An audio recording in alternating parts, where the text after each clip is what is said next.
Today I'm going to show you how to make Cat6 cables or Ethernet cables the easiest way possible. And that is actually using pass-through connectors or straight-through connectors.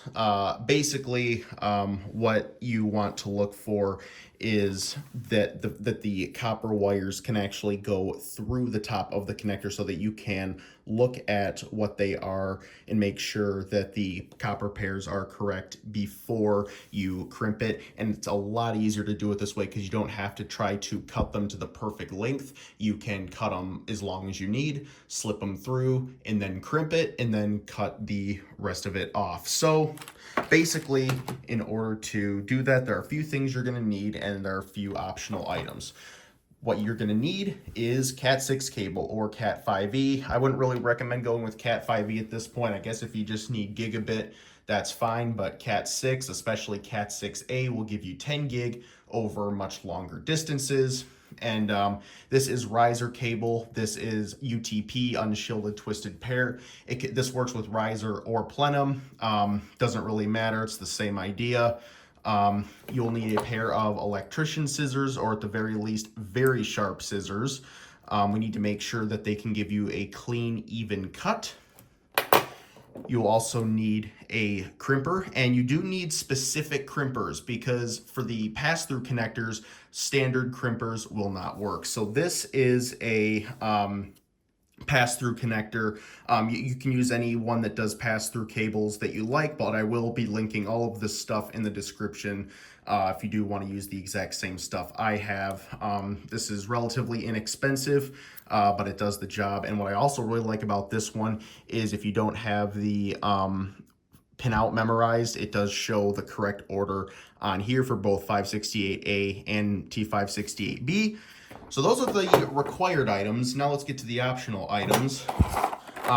These are basically just strain relief boots is what they're called. They go over the Cat6 connector to basically kind of give it a little bit of protection to prevent dust and debris from getting inside of the cables. I would recommend using these if they're going to be in like a dusty area or something that has a lot of particles in the air.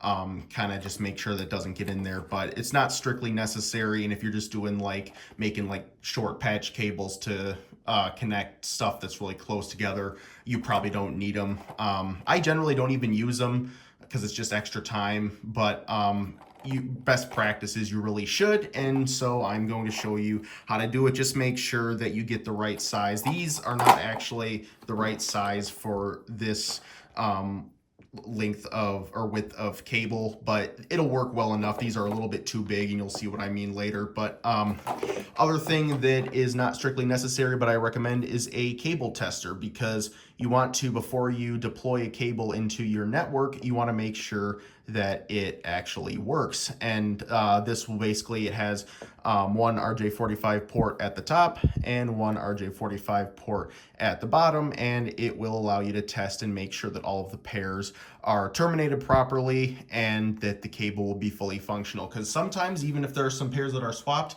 it'll work, but it'll work intermittently. So you may plug it in and it may look like it's going to work, you deploy it, and then it flaps. So you don't want to do that. But yeah, let's go ahead. That is everything you need. And optional, let's go ahead and get into it. First step is to take your spool of Cat6 or Cat5e cable, roll it out to a length that you would like. Feel free to measure it if you want. I'm just going to make a relatively short one for the sake of demonstration, but I also want to make sure it's long enough to reach both ends of my cable tester. So I think I'll go right about here. Now you can use electrician scissors to cut it, but my crimpers conveniently actually have cutters built in. This actually it actually cuts the wire, it strips the jacket off, and it crimps it. So this is actually kind of a 3-in-1. Usually you'll find these that do multiple things. So I'll go ahead to cut it. I'll just put the cable in there, and then I will give it a quick snap, and then we are done with that. So here is the length of cable that I'm going to work with, just to kind of give you an idea. I'd probably say this is about 3 feet-ish, if I had to guess, that I cut off. But now we need to go ahead and strip the outer jacket from the cable or from the pairs to give you direct access to those pairs. So when it comes to room, so you can see my cable or my crimper has specific slots to put it in. So make sure you're not doing it from the cut slot. Make sure it's inside of the strip slot right there.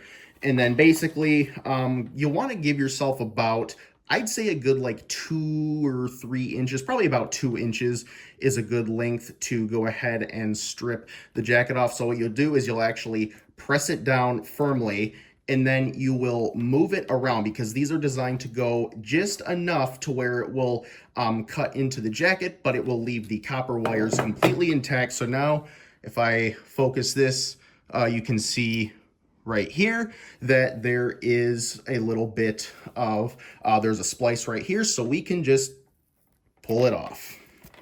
Right like that. And I probably did this longer than I needed to, but for demonstration, it's probably a good idea just to show you. So then we'll need to go ahead, and there's this really annoying little like hairy piece of it right here. I always just go ahead, cut it off. It's going to save you quite a bit of headache later. So snip it off right there. And then of course do the same for the other end.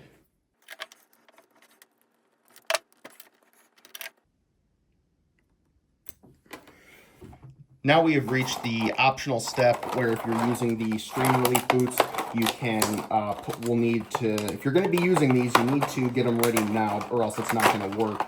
And it has to be done before we crimp it. So what you want to do is we need to place it in, make sure the wider top area where it actually goes, it hooks onto the cable itself, make sure that's facing the top, and the smaller one goes to the bottom. So go ahead, but yep, once we go ahead, get it in there, we need to do the same for the other one.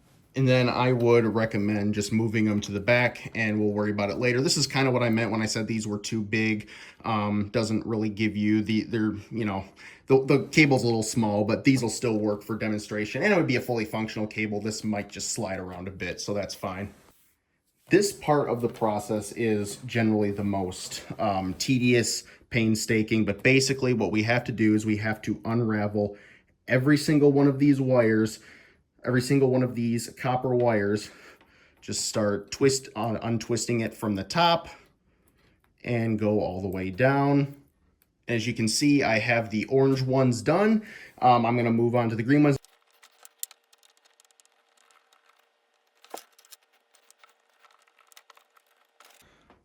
All right, as you can see, I have untwisted all the pairs, and this is a very important part where we need to basically get them smooth and even. And again, you really don't have to cut it this wide. I probably could have done it a little bit shorter, but this just kind of gives you a clear demonstration. Now we just want to make sure that these are as smooth as possible, because we have to feed these through an RJ45 connector, and they have to go into really small holes. And if they're not flat and perfectly smooth, then they will not go in properly. They're gonna get tangled up, and they're gonna break and snap and get bent, and they're not gonna go through the holes. So we really want to avoid that. So just make sure you really spend a little bit of time here getting every single wire as flat and even and smooth as possible.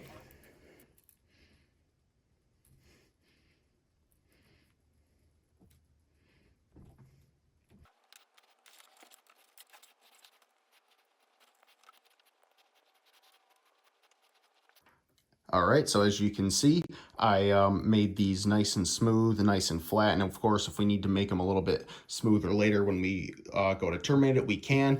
And of course, we have to do it to the other side as well.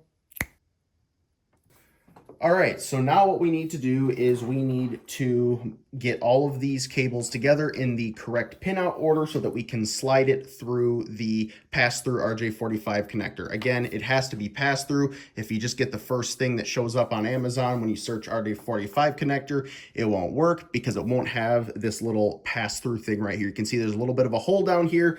That's the pass-through hole. The normal ones are designed for standard crimpers. But what we need to do is go ahead and follow the pinout diagram on here. Now, if your crimper doesn't have it on here, you can just Google it. Just Google T568B pinout layout or layout pinout, whatever. We're not going to really, like I said, we're not going to use 568A. It's not really used much. So basically, it is white, orange, orange, white, green, blue, white, blue, green, white, brown, brown.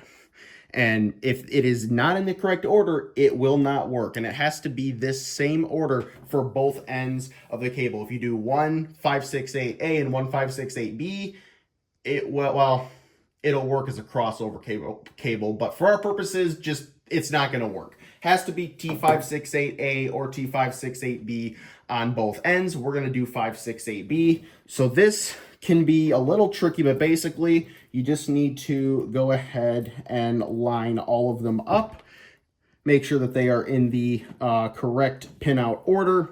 One thing that I've found is helpful to do as you go, as you add more wires, is to kind of hold it together and to kind of move it around a little bit just to really solidify the order in place. That's just something that I've kind of found. That's a trick that I've kind of picked up as I've made a few of these.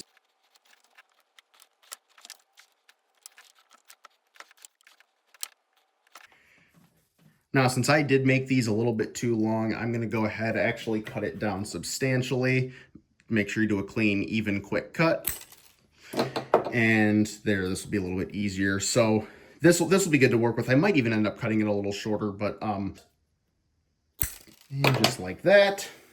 Now, this part can be tricky. This is the part that always was the hardest for me. But basically, when I was starting out, we need to take these. We need to feed them right through our Pass-thru RJ45 connector. Now, before I actually feed these through the RJ45 connector, I'm going to cut them a little bit shorter. You can see I've actually cut it a little bit since you last saw, but I'm going to cut it a little bit shorter. So basically, before we do the cut, make sure that it's the right order. You have orange, white, orange, green, white, blue, blue, white, green, white, brown, brown. Make sure it's a good, even, clean cut. And now we are ready. We have enough to go ahead and start to feed through our cable. So basically, when you feed it through, it's very important that this is in the right orientation. If this is facing the front, like if this is facing the wall that you're going to plug it in, the cable or the connector needs to have the clip part on the bottom. The flatter part needs to be on the top. So make sure you keep that in mind. And then this part can be a little bit challenging, but basically we need to feed it through, and if you start to feel them crumple up or bend, don't keep pushing it through. You'll just snap them, and then you'll have to cut further down the cable and do the whole thing over. Just pull them back out if you feel them start to get iffy. So you can see, just feed it right through, and then push it through a little bit more. There, that's plenty. Okay.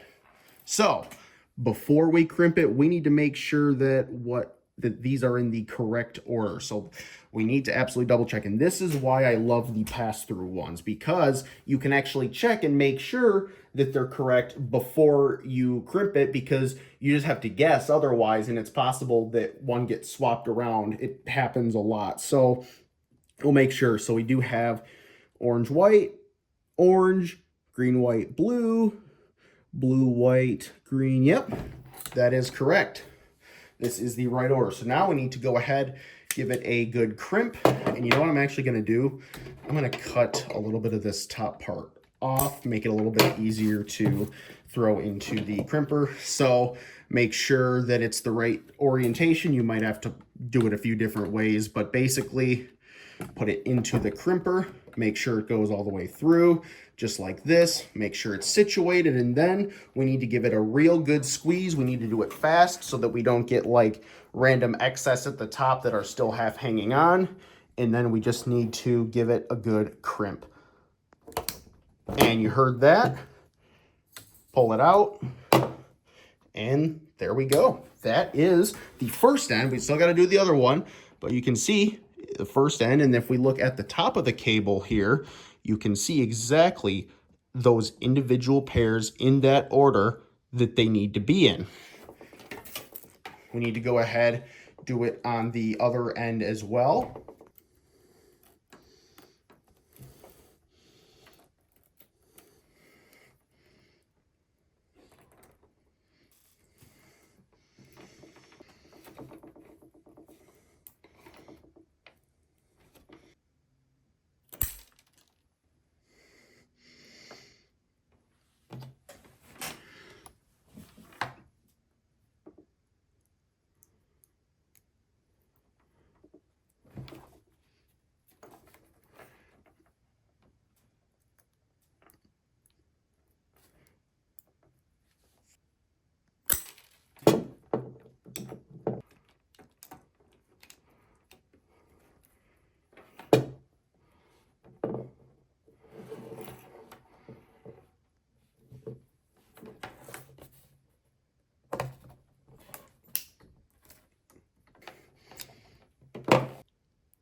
And that is the connectors securely crimped to both ends.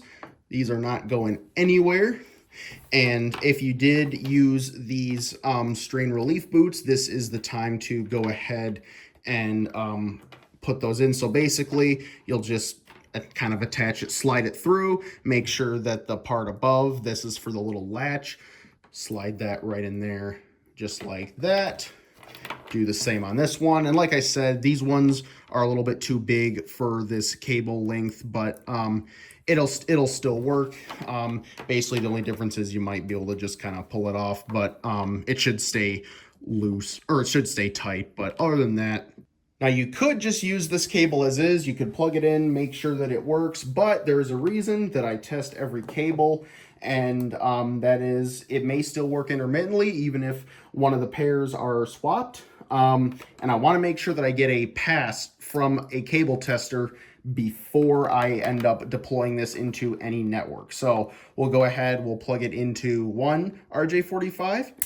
So you've got the nice snap there, and it's not going to go anywhere if we try to pull it out. And then we will do the same on the top, and then as soon as it has both ends, it will tell us if we passed. And you can see right there, we did. Every pair matches up, and we even have a pass reading up there. So this cable is a fully functional Cat 6 cable. Now, it would only be fair if I actually did connect it and do a full speed test. So I'll go ahead and plug it into my switch and then plug it into a Ethernet adapter for my laptop, because my laptop doesn't have an Ethernet port. Then we'll go ahead, we will run a speed test here.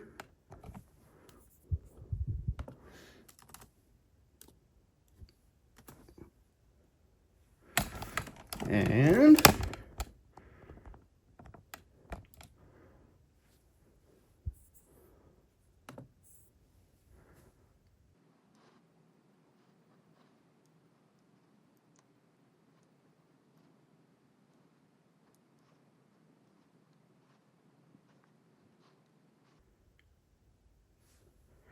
well, if that isn't enough proof, I don't know what is. I made a fully working cable and showed you guys how to do the same. You can see we get the exact speeds that we would be expecting. So yeah, that's about it. That's all you guys need to know to get started making cables the easy way with pass-through crimpers and pass-through connectors. That is the way to go.